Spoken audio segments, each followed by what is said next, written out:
السلام علیکم دوستو، انسان کے جسم میں جو اہم چیز ہے وہ دل ہے، اور وہ 4 قسم پر ہے۔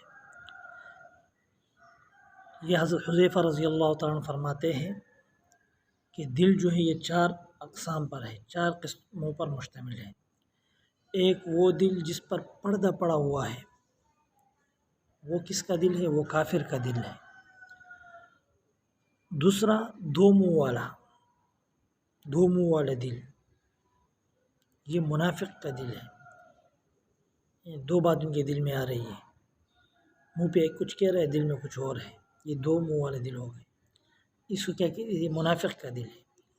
تیسرا وہ صاف ستھرا دل جس میں چراغ روشن ہے، یہ مومن کا دل ہے، یہ مومن کا دل ہے۔ چوتھا وہ دل جس میں نفاق بھی ہے اور ایمان بھی ہے۔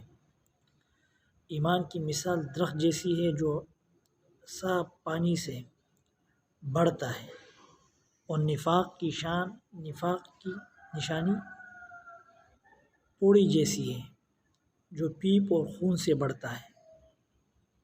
ایمان اور نفاق میں جس کی صفت غالب آ جائے گی وہی غالب آ جائے گا۔ اگر ایمان زیادہ ہوا تو یہ مومن کا دل بن جائے گا، اگر نفاق زیادہ ہوا تو یہ منافق کا دل بن جائے گا۔